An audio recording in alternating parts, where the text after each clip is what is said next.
Hello बच्चों, let's read the question. Question says let p of x be a fifth degree polynomial such that p of x plus 1 is divisible by x minus 1 whole cube, p of x minus 1 divisible by x plus 1 whole cube, then find the value of definite integration minus 10 to 10 p of x dx. Solve करते हैं बच्चों question को.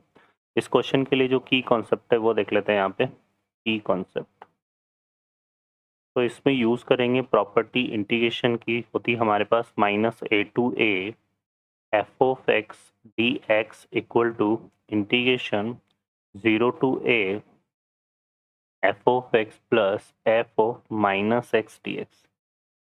ठीक है बच्चों, तो इस property को हम यूज में लेंगे. सॉल्व करते हैं क्वेश्चन को. तो इस क्वेश्चन में देखिए हमें क्या गिवन है बच्चों. यहाँ पर हमें गिवन है ये हमें यहाँ पे गिवन है कि जो p ऑफ x प्लस 1 है वो किससे डिविजेबल है, x माइनस 1 होल क्यूब से. और p ऑफ x हमारा क्या है, फिफ्थ डिग्री पॉलिनोमियल है. तो इसका मतलब हम p ऑफ x प्लस 1 को किस तरह से राइट कर सकते हैं. ये हो जाएगा हमारा A X square plus B X plus C into क्या x माइनस 1 होल क्यूब की फॉर्म में, तभी ये फिफ्थ डिग्री बनेगा. इसी तरह से p ऑफ x माइनस 1 ये डिविजेबल है x प्लस 1 के होल क्यूब से, तो इसको हम राइट कर सकते हैं A X square plus B X plus सी, और यहाँ पे कितना आएगा x प्लस 1 होल क्यूब. ठीक है बच्चों, तो ये हमारे पास है. क्लियर है. अब हम देखें यहाँ से, तो इसको हम क्या करते हैं, ये जो दो रिजल्ट हमने निकाले हैं यहाँ पर, है ना, तो ये हमने यहाँ पे कंसिडर किया है. ठीक है, और अब हम इन दोनों को ऐड करते हैं. तो ऐड करेंगे तो ये कितना हो जाएगा 2px, ये आ जाएगा हमारे पास, और 1 से 1 कैंसिल होगा, 0 आ जाएगा. A X square plus B X plus C दोनों में कॉमन है, तो A X square plus B X plus C ये तो हमने ले लिया है यहाँ पे कॉमन. और रिमेनिंग हमारे पास क्या बचेगा, x minus 1 whole cube plus x minus 1 whole cube plus x plus 1 whole cube. ठीक है बच्चों, तो ये हमारे पास आ जाएगा. तो अब यहाँ से अगर हम देखें तो ये हमारा क्या हो गया, A X square plus B X plus सी, और यहाँ पर a माइनस बी के होल क्यूब से इसको ओपन कर देते हैं, तो एक्स क्यूब माइनस कितना आएगा, ये 3x square plus 3x minus 1, ये बनेगा x cube plus 3x square plus 3x plus 1.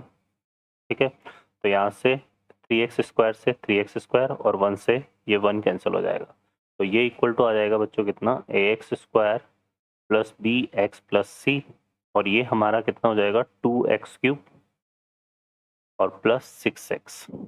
ठीक है, अब यहाँ से 2 कॉमन आ रहा है, और ये इक्वल टू क्या था 2px. तो ये 2 कॉमन आ रहा है, तो 2 से 2 कैंसिल हो जाएगा हमारे पास, है ना, यहाँ पर.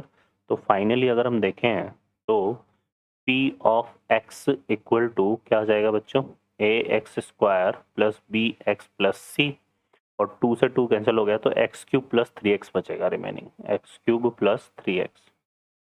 ठीक है, तो ये हमारा आ जाएगा. क्लियर है, p ऑफ x आ गया, है ना.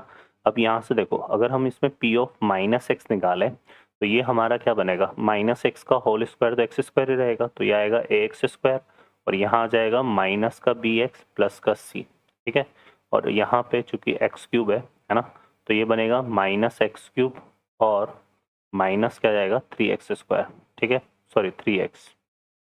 अब इसको हम ऐड कर देते हैं यहाँ से, तो यहाँ से देखो क्या आएगा, p of x plus p of minus x. ठीक है, अब ऐड करते हैं तो देखो क्या होगा, इसमें से माइनस को कॉमन ले लेते हैं, तो एक्स क्यूब प्लस 3x ये हमारा कॉमन आ जाएगा, और जो रिमेनिंग पार्ट बचेगा वो क्या हो जाएगा, A X square plus B X plus सी, और ये माइनस ऑफ है तो यहाँ से आएगा minus A X square plus का बी एक्स और प्लस माइनस का सी. तो यहाँ पे ए एक्स स्क्वायर से एक्स स्क्वायर, सी से सी कैंसिल हो जाएगा, तो ये आ जाएगा बच्चों कितना 2bx, तो यहाँ से आ जाएगा 2bx x cube plus 3x. ठीक है बच्चों, अब हमें चूंकि b की वैल्यू चाहिए, तो हम इसमें क्या करते हैं, पुट कर देते हैं x इक्वल टू क्या 1. तो यहाँ से देखो क्या बनेगा, ये p ऑफ 1, और यहाँ से क्या आएगा p ऑफ माइनस 1, ये बनेगा माइनस का 2b, है ना, और ये कितना हो जाएगा -1 और -3, तो ये कितना आ जाएगा -1 -3 कितना हो गया 4, 4 2 जा 8, तो ये 8 भी आ जाएगा बच्चों. ठीक है, बाकी नेगेटिव नेगेटिव पॉजिटिव हो गया तो ये 8 भी आ जाएगा। अब देखो यहाँ से हमारे पास ये जो रिजल्ट है इसको अगर हम 1 कंसिडर कर लें और इसको अगर हम 2 कंसिडर कर लें तो इन दोनों अब इसमें देखो यहाँ पर अगर हम x equal to p of 1 निकालते हैं, पी ऑफ 1 की वैल्यू है ना, किसकी हेल्प से, फ्रॉम 1 से, फ्रॉम 1 से, है ना। तो पी ऑफ 1 हमारा क्या आएगा, ये आएगा a प्लस बी प्लस सी और ये 0 हो जाएगा, मतलब p of 1 plus 1 equal to 0, तो पी ऑफ 1 इक्वल टू क्या आ रहा है, -1। और फ्रॉम 2 से अगर हम देखें, फ्रॉम 2 से अगर हम देखें तो p ऑफ -1, यहाँ पे हम इसमें 2 में -1 पुट करेंगे तो p ऑफ -1 और ये पूरा तो 0 हो जाएगा, तो ये इक्वल टू किसके आ रहा है, 1 के, है ना। तो यहाँ से क्या मिल रहा है अपने को बच्चों कि p of 1 plus p of -1, ये कितना आ रहा है, -1 प्लस 1, तो ये इक्वल टू 0 हो रहा है। तो ये इक्वल टू 0 हो गया 1 पुट करने पे, है ना। तो इसका मतलब ये जो रिजल्ट है, थर्ड वाला जो रिजल्ट है ना, फ्रॉम 3 से हम ये बोल सकते हैं कि 0 इक्वल टू कितना आएगा, 8b। तो b की वैल्यू हमारी क्या हो जाएगी, 0, और b की वैल्यू 0 हो गई तो इसको पुट कर देते हैं, तो हमारे पास क्या आएगा बच्चों, p of x p of -x equal to 0।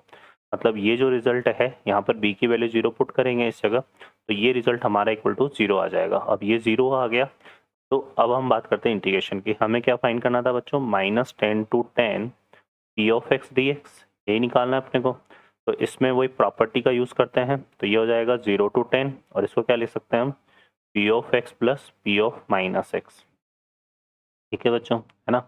अब p of x plus p of -x की वैल्यू क्या आ रही है, 0, तो ये हो जाएगा इंटीग्रेशन क्या हो जाएगा, 0 dx, और 0 dx है तो इसका इंटीग्रेशन क्या आ जाएगा, 0। ओके बच्चों, और ये हमारा क्या था, 0 to 10। तो ये हमारा जो फाइनल आंसर है वो इसका क्या आएगा बच्चों, 0 आ जाएगा। ओके बच्चों, I hope you understand well, best of luck, thank you.